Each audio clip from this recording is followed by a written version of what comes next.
পিলখানা হত্যাকাণ্ড দেশের সার্বভৌমত্বকে নস্যাৎ করার অপপ্রয়াস ছিল মন্তব্য করে প্রধানমন্ত্রী তারেক রহমান বলেছেন, এই ঘটনার মধ্য দিয়ে জাতীয় নিরাপত্তার দুর্বল কাঠামো ফুটে উঠেছে।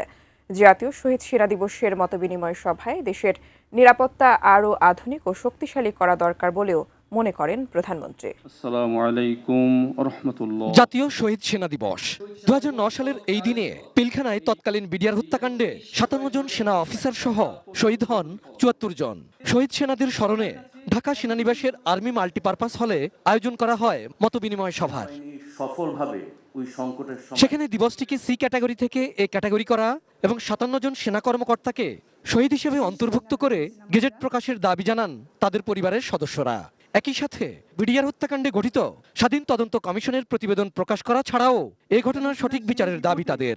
যেই সমস্ত ব্যক্তিবর্গকে ইমপ্লিকেট করা হয়েছে, তারা সিভিলিয়ান হোক অথবা মিলিটারি হোক, তাদেরকে দ্রুত যেন বিচারের আওতায় নিয়ে আসা হয়।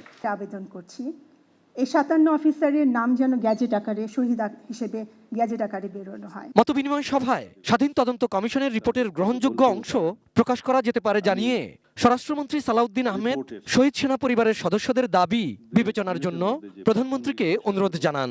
এ সময় কমিশনের প্রতিবেদনের গুরুত্বপূর্ণ অংশ তুলে ধরেন তিনি। কোয়ালিটি সম্পন্ন আন্তর্জাতিক মানের still bar CSRM, committed for better still.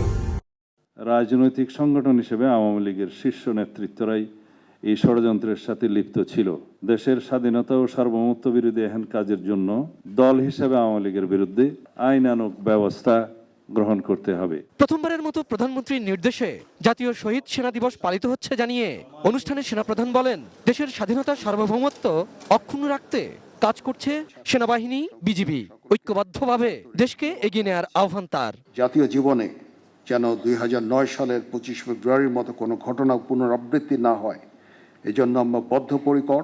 2009 সালের 25 ও 26 ফেব্রুয়ারিকে রাষ্ট্রীয় মর্যাদা না দিলে ভবিষ্যৎ প্রজন্ম ক্ষমা করবে না মন্তব্য করে মতবিনিময় সভায় প্রধানমন্ত্রী তারেক রহমান বলেন, শহীদ সেনাদের স্মৃতি অম্লান রাখতে কাজ করবে তার সরকার। পিলখানার এই মর্মান্তিক ঘটনা ছিল আমাদের সার্বভৌমত্বকে নস্যাৎ করার একটি অপপ্রয়াস।